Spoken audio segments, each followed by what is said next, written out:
Hello and welcome. My name's Greg O'Rourke. I'm the lead instructor at FretDojo.com. I also have with me on the call today my fabulous assistant instructor Vin Amarando, and today we have a very special guest for you on this podcast. So Sheryl Bailey, or as in Australia, apparently she's been named Bales by as a nickname by my Australian colleagues. So Sheryl has been described as one of the top players in an emerging generation of jazz guitarists by Vintage Guitar Magazine, among the best bop guitar players by Just Jazz Guitar, and one of the new greats of her chosen instrument by Philip Booth of Downbeat Magazine. Sheryl got her start on the guitar at age 13, attended Berklee College of Music, from which she holds a Bachelor's of Music degree. She won third place in the Thelonious Monk International Jazz Guitar Competition in 1995 and was chosen by the US State Department as a jazz ambassador for a South American tour in year 2000. Sheryl has 9 CDs out under her name and has played with a who's who of modern jazz guitar greats such as Frank Vignola, Howard Alden, Kim Playfield, and many, many more. Well, I feel like there's so many credits here. Maybe we'll have to do an edit here, Vin. I don't know, but I think we can go on for half an hour talking about the. You crunched this down. Wow, this is intense. Sheryl is also one of the leading jazz guitar instructors in the space today. She's a professor and assistant chair of the guitar department at Berklee College of Music, where Vin studied as well, and a professor at the Collective in New York. Sheryl's the author of the book Movable Shapes, Concepts for Reharmonizing 251s, published by Mel Bay, as well as several top-selling video courses on platforms such as Truefire, Jamplay, Mike's Masterclasses, and others. Phew. So, needless to say, we feel privileged and thrilled to have her with us today. So, welcome very much to the Fret Dojo podcast, Sheryl Bailey. Hey, thank you guys. And wow, I need to update that bio because actually my 12th release just came out this summer. Oh, there you go. And actually, the Organ Trio is starting our 21st year together as a band. So that's note to self to update my bio. Fantastic. Oh, Sheryl. Well, maybe what we'll do is we're going to start at the beginning. So, do you want to sort of, for the audience, tell a bit about yourself? You know, how you got started with guitar, but particularly with jazz guitar. Well, I actually came from a family of professional musicians, and actually, it was all the women were church organists and phenomenal musicians. And the funny thing is when we were all kids, I was the youngest, and my brother, my sisters, we all had to take piano lessons, and I was a horrible student. I liked to play I liked some of the Bach pieces and some of the minor key stuff. But I was thinking if my piano teacher were alive today, she would just be in shock at where I am. Like I was a professional musician. But and I think maybe for many reasons, maybe I was rebellious, maybe I just, was very willful. I wanted to play electric guitar and I wanted to play rock music. So I begged my mother for a guitar from, I don't know, it was called J.C. Penney catalog. Oh yeah. And I got this Harmony Strat, it was a little set, kit. And then, very quickly I started my own band, my kind of basement bands. And then I was playing in bars when I was 15, like I guess what you call classic rock now and Southern rock and heavy metal. I was a shredder. And sometime around that time, there was a little independent radio station that had played bebop. And I heard Sonny Rollins and I heard Charlie Parker. And I didn't know what I was hearing. It blew me away. And I was curious about it. And also, I wasn't doing it well in school because I was playing in clubs and stuff. So my mother said, like, you got to get it together. And I said, well, I'm just going to be a musician. She said, well, then you have to study. You can go to music school. I was like, ooh, okay, all right. So it was sort of perfect timing because I started to hear this music, and she connected me with, in Pittsburgh area, is where I'm from. There's a whole kind of actually an amazing jazz guitar tradition in Pittsburgh, Pennsylvania, for anybody not in the US. But I met a teacher, John Mayone, who taught at University of Pitt. And that's how I saw Tal Farlow, was the real first jazz guitarist I ever saw. So I was probably about 15 years old. He came out of retirement and it was mind blowing. And that was sort of it. But I was still, I was just still on the shredding. I still, if you hear any of the stuff I do with the Not Cohen or any people like that, I still use that facility and sounds. I just love great guitar playing. It's not genre based, but I do love to swing. I love swing, and I love that language. So, yeah. Then I spent a year in Pittsburgh at Duquesne University, which had a great, still has a very great jazz guitar program. Joe Negri is the sort of well, Jimmy Ponder, of course, George Benson, and Joe Negri, who was on children's TV in the United States and was a local TV personality in Pittsburgh. So through all those people, there were a lot of great.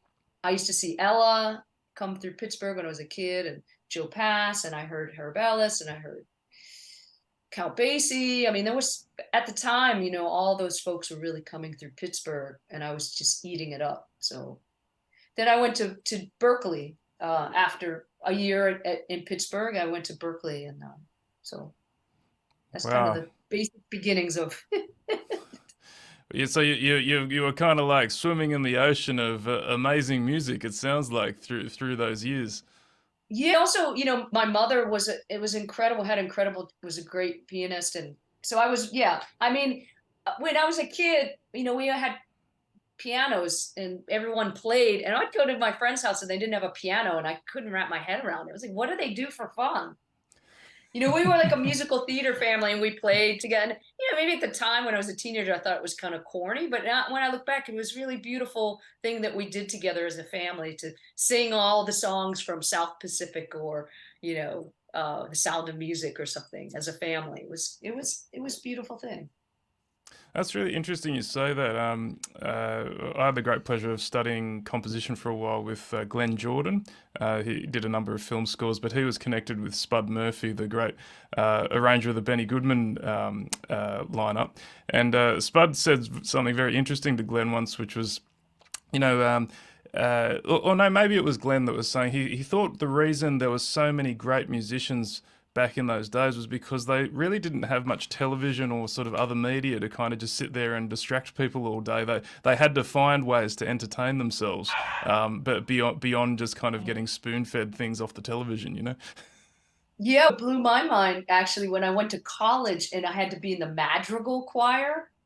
And that music was so difficult. And they were like, yeah, this was like, people's music. They would Mm. get together and sing that stuff. I was like, okay, we must be heading towards stupidity, because this is incredibly complex music. Yeah, very interesting, Cheryl. So obviously now you're one of the the most highly acclaimed jazz guitarists of the present day. So what do you think has made? Well, this is what Vin's put on these questions, Well, right? and But I believe it as well. So. What do you think has made you really exceptional? Like at the top of the game in terms of jazz guitar. Like, what do you think has been those key ingredients or connections or influences that has Mm. made you into what you are today? It. I love practicing. I practice a lot. I've studied a lot. I've when I was, particularly as a Berklee student, I transcribed stacks of stuff. And so there's that thing, the discipline of study, but also playing with others and playing with people that are better than you. It's sort of like, if you want to get good at a game, you have to play it. Hey, I want to be a great basketball player. If all you do is just sit and dribble with yourself, that's a part of it, but that's not really the game and developing how to play the game. So I think that's the other thing. It's balancing those things between study and learning about the technical aspects of whatever instrument you play, but then playing it with others. So actually, what your friend was saying about it being a contact sport is so important in terms of growth and how you develop and how you learn. Is you have to play with others and for others also. You know what I mean? Like really those kind of moments when you're playing. I'm thinking about, actually, I had a played guitar night last night with Frank Vignola and Pasquale Grasso at Birdland. So, you know, Wednesday nights, New York City, go to Birdland. But that experience of that intimate way that we were all playing with the audience involved is so powerful. So it's all those aspects, playing together with others and playing together with others for others will make you grow and become a great player over time.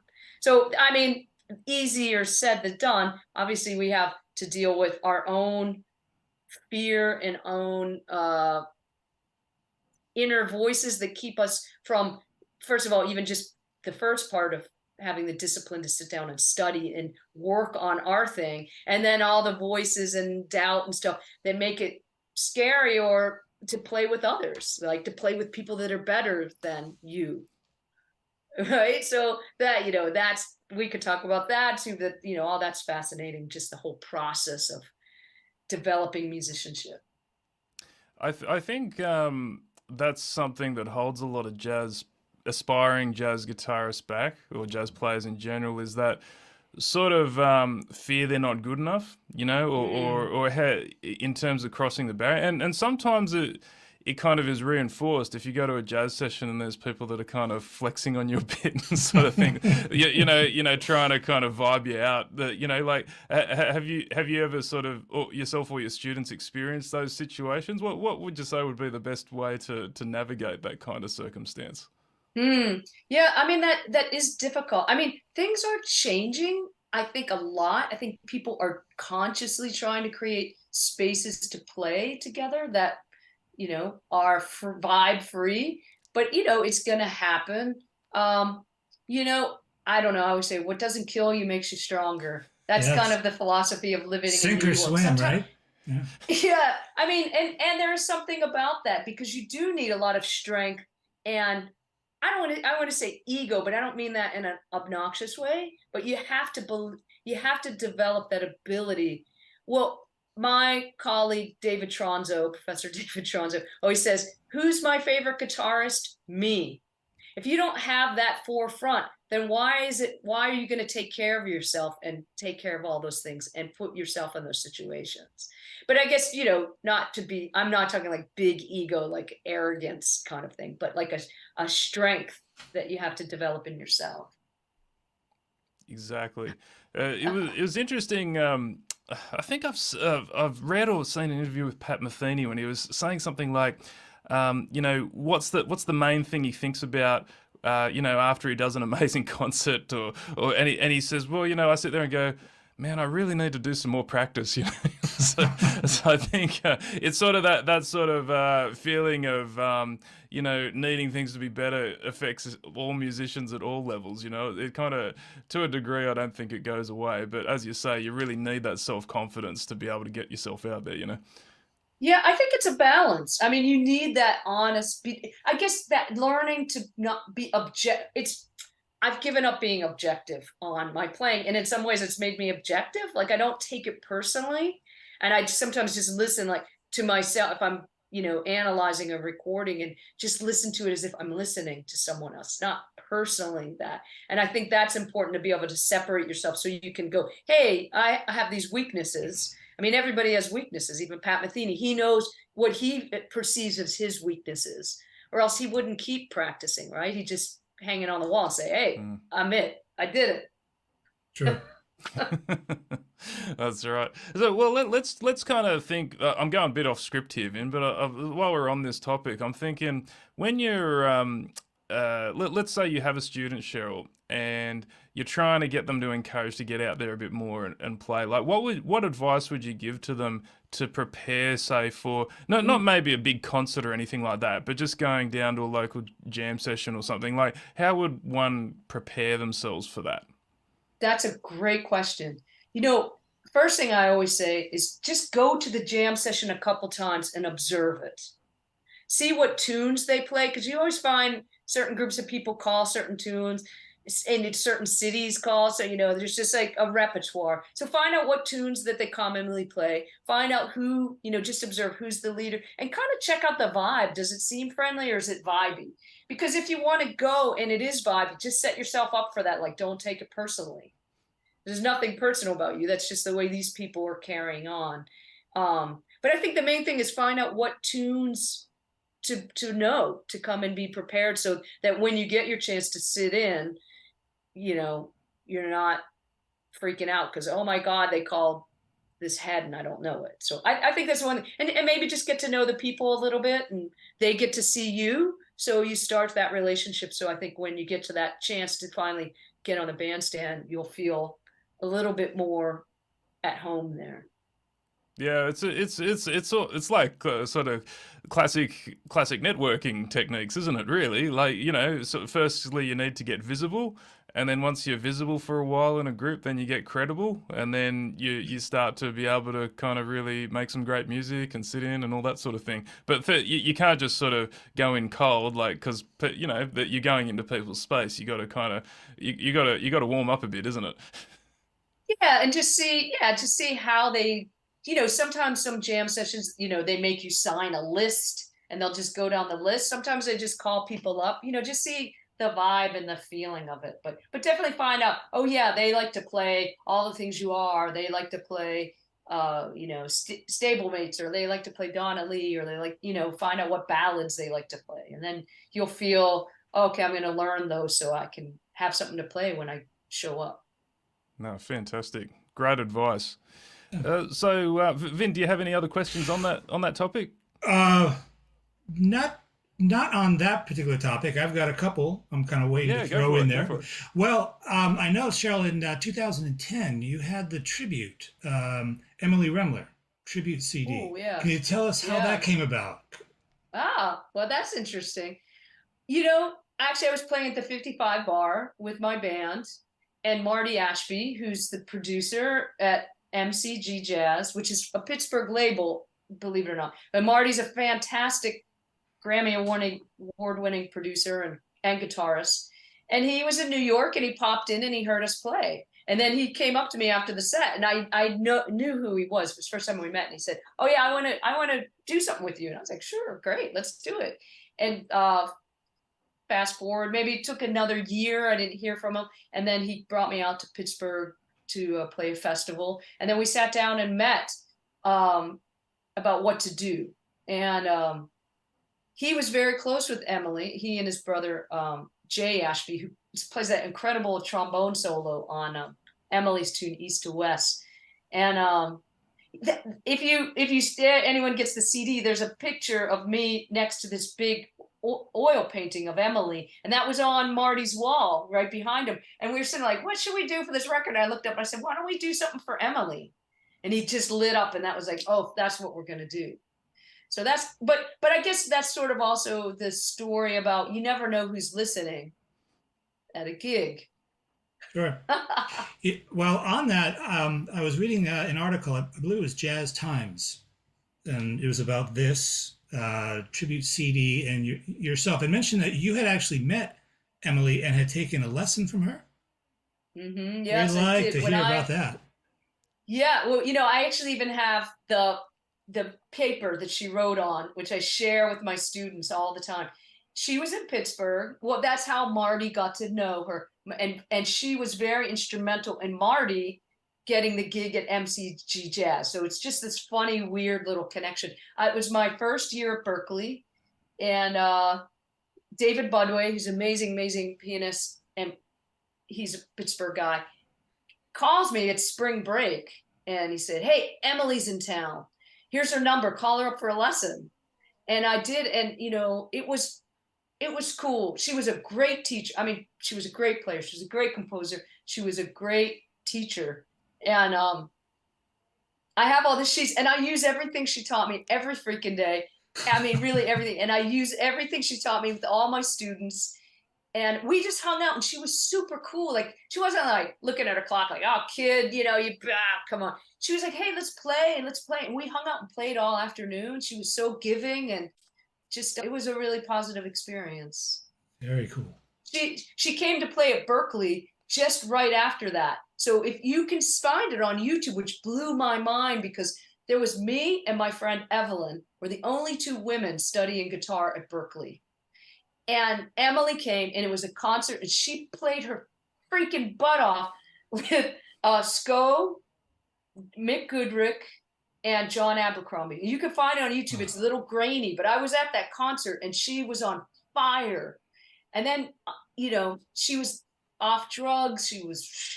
And then she passed a couple months after that. Wow.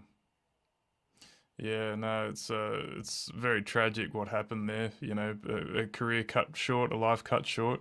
But Yes. you know, sort of carrying that flame forward, Sheryl. You know, I'd be interested to delve a little bit into what it's like being a female jazz guitarist in this space. You know, which is predominantly featuring men. So how have you found to negotiate that? Has it been an issue or not really? Like what's been your experience as a woman in jazz guitar? Well, you know, first of all, gender is all big topic these days, right? I'm kind of always believed I don't really attach myself to gender. I actually kind of dig these people that call themselves they. I mean, I kind of like I'm not being a woman.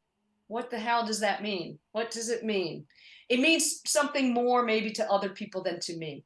I have to pick up the guitar and play at my best. And I've always said, there's only one list. There's not the best women guitar. There's one list. Either you can play or you can't. And that's all I've ever cared about. So I have rarely spoken about it because of that. Because to me, personally, my experience doesn't mean anything. It means more to other people have issues with it. And yes, I'm sure, and I know there are many people that did not call me because they didn't understand. But I can't worry about that, can I? I have to play my guitar right now and make it sound great. So that's my experience with it. Flash forward, having told you that I was one of two women at Berklee to be the assistant chair of the guitar department at Berklee with my chair, who is also a woman. That irony is not lost on me every day. And I do appreciate it more in terms of that representation. Now we have probably, maybe we're up to 10% female, you know, young women in our program. So Fantastic. I do appreciate that representation makes people feel, in terms of other young women coming into play, makes them feel welcome in a welcome space. To me personally, playing the guitar, it's the same. I have the same struggles and problems that you guys have. Exactly. Where's A flat? Oh, this tempo. What's the melody to this song? It's just, to me, human. I'm more of a humanist than I see the world as just humanity than these categories, but that's just me. Well said, well said. Completely agree. So, no, thank you for sharing that, Sheryl. So, well, let's talk a little bit, you know, about, you know, your experience as a teacher now. You know, as you mentioned, you're the assistant chair at Berklee. What do you think are the most important things for jazz guitar students in terms of what they do day to day in their practice session? Like, let's say you had, and let's really take it back. Like, I know you probably wouldn't work with many students like this all the way at the start of their jazz journey. I love that. Oh, you love that? Oh, there you go. I love it. I love actually, those are some of my favorite students, to be honest. Oh, well, there you go. Well, this is a particularly good question for you then. So let's take one of those students starting from scratch. What would be their logical progression of exercises, or, you know, the core fretboard knowledge, things like that, when it comes to learning jazz guitar specifically? What journey would you take them on? Yeah, well, I mean, there are many things about playing the guitar that are not genre specific. Musicianship, right? So whether you play heavy metal or bluegrass or jazz, to understand your fretboard, right? Melody, harmony, and rhythm, right? Now, specific to jazz, I think the most important thing is to listen to jazz and love it if you want to study it. Now, I think many people study it because they think it's hard or something, or they think, you know, and which is fine. I think everybody should study, because I think understanding harmony in particular we are a harmonic instrument, the guitar, after all. You know, whether they become jazz players or not will, of course, enrich their musicianship. So, I mean, I just think of musicianship is universal. So, yes, learning to read on the instrument. I know no one wants to do it, but you will. It actually is the fastest way to learn your instrument, to know all the notes on it. It's also important in terms of being able to understand music, right? If you can read music, that means you could get a Charlie Parker Omni book and analyze it and understand, and you could play it.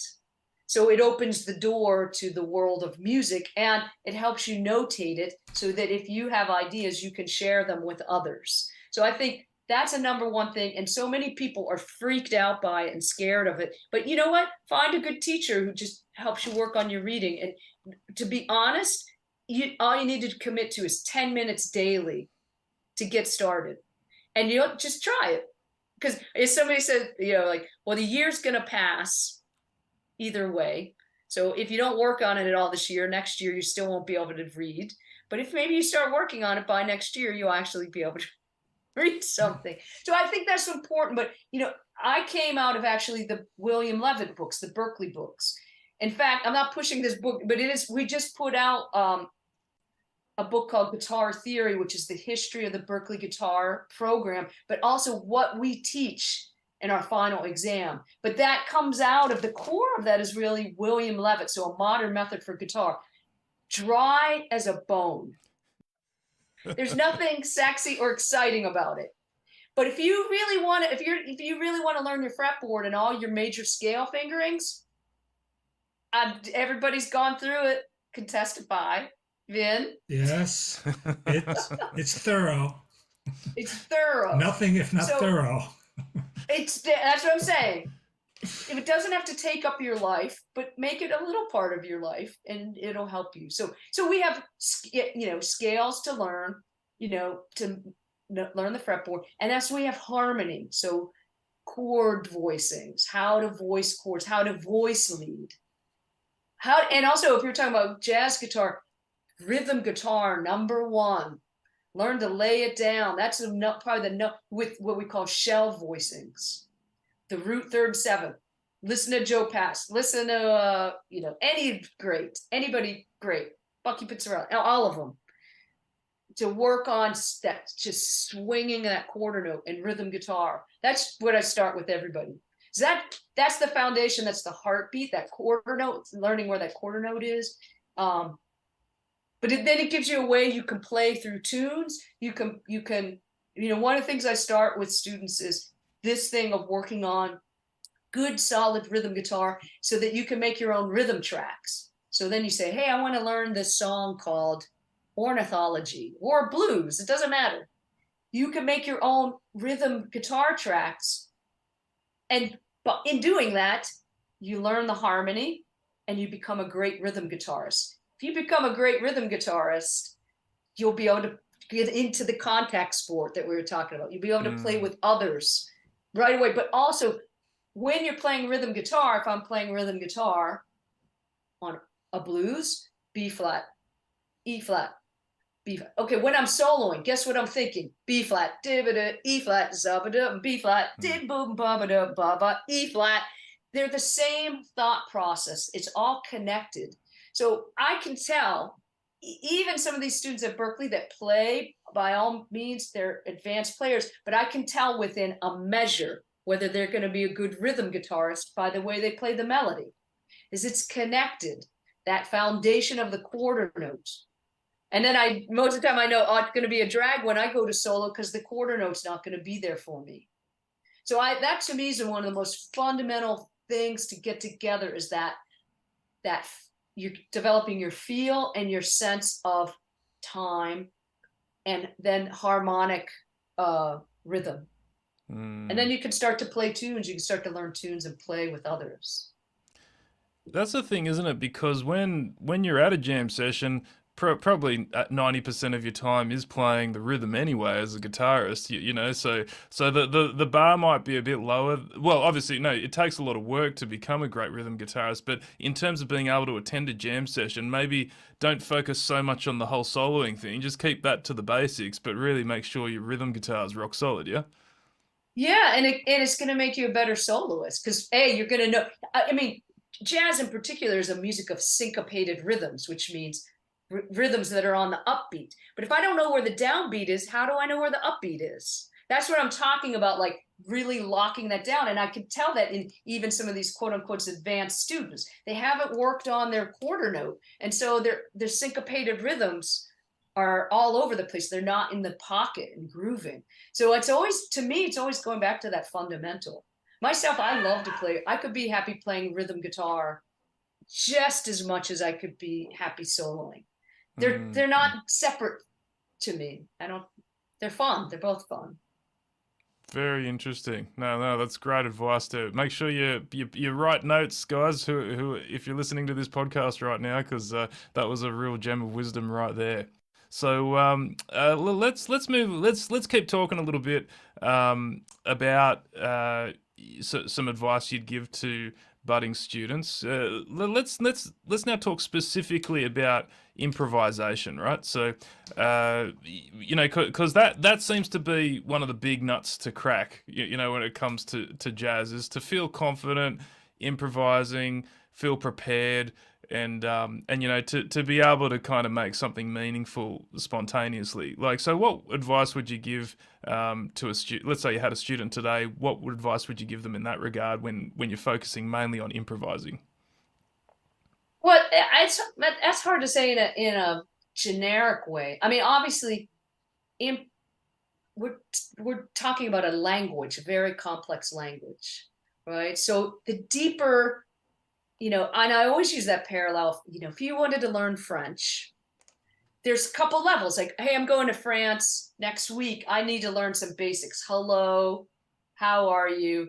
Where's the bathroom? What's for breakfast? Whatever. And I'm probably gonna spit them out, and people will look at me like, oh, okay. That's survival skill of the language. But hey, maybe I want to get deeper inside of there. And so what am I going to do? I'm going to listen. I'm going to, you know, well, first I'd probably get a teacher. I'd start to learn more vocabulary, grammar. I'd watch French movies. I'd eat French food. I'd get a French poodle. I'd do anything to just immerse myself in the culture and the language. And then you have that level. Okay, now I go to France and I can get around and I get directions and people understand me, but I can't get into a deep conversation. So it's always this deeper and deeper layers of learning a language. So when do I know the language? I've mastered it? I'm dreaming in it. I can tell jokes in it. That's really, or I can get jokes in it, that language, right? Or yeah, I can write, so that's fluency, right? So there's all those levels about how deep into a language do you want to get. So my language now is bebop and contemporary jazz. That I dream in that, I can speak it fluently, but I started in those little steps. And again, I think there's something for everybody at every level and every stage. You don't have to go in all the way. Maybe you just stick your toe in there and you learn a couple, what we might call them, some licks, some little phrases. That's cool. It's all good. I say, let everybody come in there and experience it. Yeah, awesome. So I think that's a really interesting slant there, Sheryl, because what you're sort of saying there is, you know, obviously we're talking improvisation, but the term might be a bit misleading. It's more like the speaking language musically, you know, and that's a different slant on it, isn't it? Rather than I've got to come up with stuff that's never been done before. It's more you're expressing your ideas through the language, and that takes training, study, and as you say, maybe if you're starting out, a few stock phrases just so you can get by. Yes, I think so. And developing your voice through it also, you know, I mean, that's a whole sort of process. But, you know, everybody plays, if you go to hear John Scofield every night of the week, you're going to hear his tendencies. Everybody has their tendencies, but you know, in a way, what's cool about jazz is we have that liberty to develop our own unique voice. But he's not coming out of nowhere also. You know what I mean? He transcribed tons of horn players and piano, you know, like his voice is part of the tradition now, and it comes from the tradition. So I think that's the thing of there's some point I think every player really gets into one player and imitates them and really takes it in that way. And then there's some point sort of like training wheels where they, you know, Bill Frisell, I think was a legend that he learned everything Jim Hall, even played the same guitar. And there was one point he took his book and burned it basically. And, you know, Bill Frisell does not sound like Jim Hall, but Jim Hall's influence is all over him. He became his own voice, you know? So I think that's also the beautiful thing about following the tradition. At some point, you have that liberty to create your own sound. Moving on, so maybe just a couple more questions if you have some time.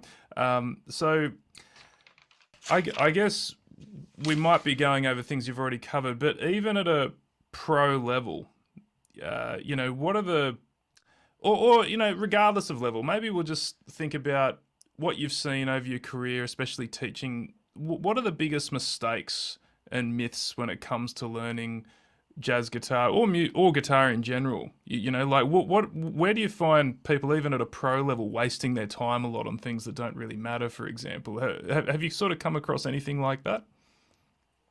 Wow, I don't know. You know what? Maybe comparing yourself to others. You know what I mean? Like that could just eat you up. I don't think, you know, you have so many great players out there. When you go out, I think that could really throw yourself under the bus. I guess that's the one I could think of. Wow, yeah, we're our own worst enemies sometimes, isn't it?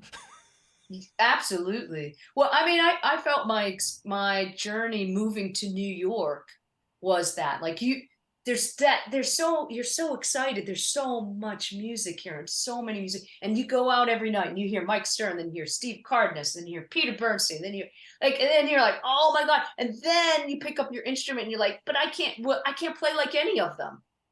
And that again is sort of the thing. What doesn't kill you makes you stronger. And then you have to search under those, like, well, what do I do? Who am I? Right. So I guess that's maybe what I'm thinking about. Like you go out there and you're like, see all these great players. There's so many players.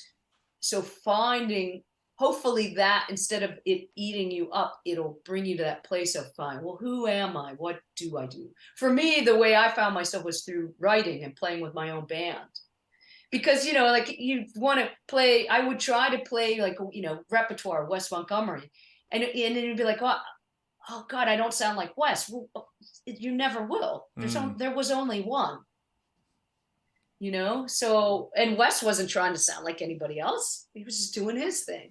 So I guess finding that place where but for me, it was through writing and just kind of building my voice around that. Amazing.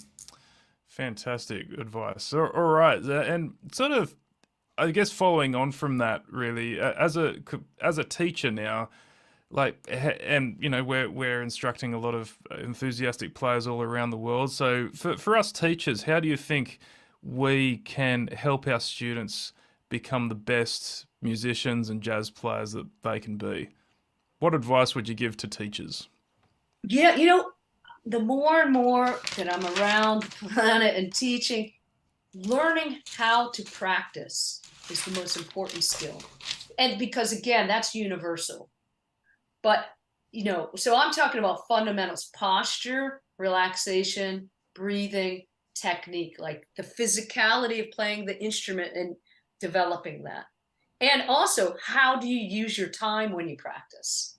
If you can get that worked out, you will be able to make progress. But I think there's so much stuff out there. So many students are overwhelmed by too much stuff.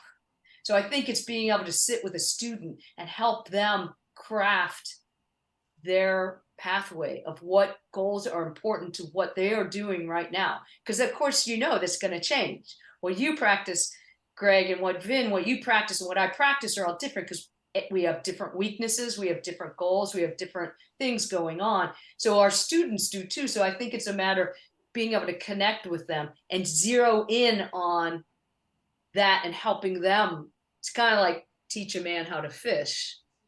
But if you can teach them these things, but definitely the fundamentals of the physicality of practice and then the practicality of planning practice time for the best results. Yeah, I've got a mentor of mine that often talks about signal versus noise. There's so much noise out there, but where's the signal? Where's the essential bits? Because especially nowadays, there's a plethora of all sorts of courses and videos and blog posts. Like you can go anywhere you like and find a different opinion, a different approach, and they're probably all great. But what's the real key part? So I think having a really clear guide, like someone like yourself, Sheryl, that can really guide students through the noise and find the signal, really important, I think. Well, I would say that just try to be brief about, but I find often, there's a thing like a collector mentality, and people are collecting, but they can't actually sit down and play through a whole tune. So I'm like, with all of them, I'm like, it's not what you're doing, it's how you're doing it.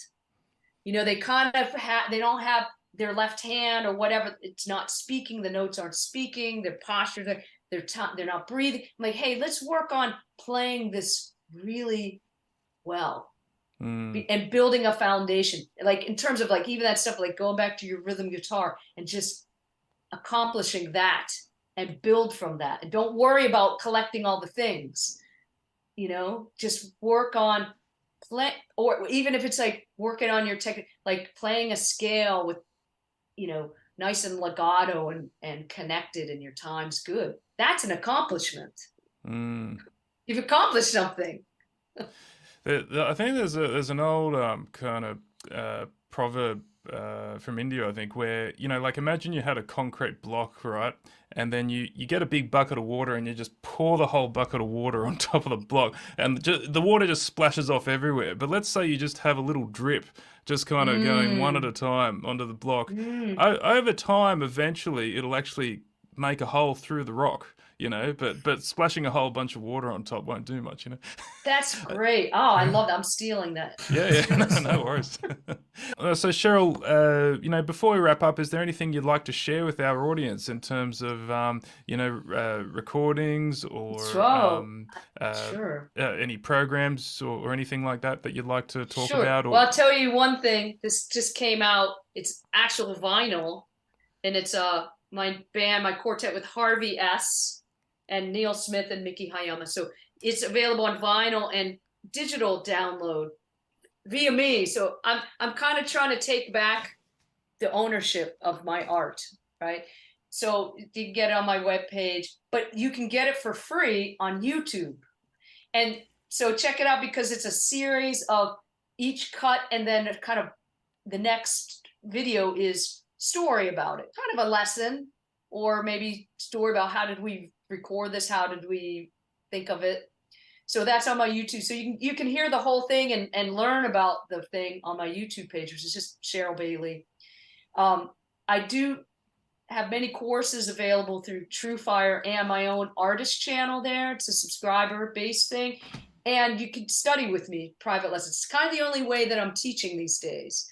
So Truefire, I worked with them many years. I have only glowing things to say about them as a business and an educational platform. And also I have stuff with Mike's Masterclasses and Jazz Guitar Society. There's a Giant Steps course that I think is pretty cool. And if you're in Boston, stop by 921 Boylston Street, 4th floor. Say hi to us at the guitar department, and or anywhere that I might be playing. So those are the main things that are going. Also, I have a record. I started working with the great Jerry Bergonzi, tenor player in Boston. So that was sort of a cool thing about starting to be in Boston. So I have a record with him his record coming out in October, which was really a joy to record with him. I mean, and we kind of have a new project coming out. I don't know when it's going to come out. It's called Taurus Power, that features Jerry. But anyway, Jerry's record will be out in October. So. Let's listen to a recording off one of Sheryl's albums now. This one's called Walk Up, and it's from the album Homage, from Sheryl Bailey with her band SBQ. So let's roll the track, and yeah, I'm really excited to listen.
So that was Walk Up by Sheryl Bailey and the band SBQ. What a fantastic chance that we've had today to talk with one of the great luminaries of jazz guitar and jazz guitar education, Sheryl Bailey. It's been fantastic having you join us today on today's show. Sheryl, any final advice or how would you like to close off today's session? Yes, I mean, if you're a student of the music, which we all are, and I still am, those that ask the most questions get the most answers. Fantastic. All right, I'm going to definitely be sitting on a mountaintop today, meditating on that one for sure. So anyway, well, thank you very much, Sheryl, and thank you for joining me today, Vin. This is Greg from the Fret Dojo podcast, and we'll look forward to seeing you in another episode soon.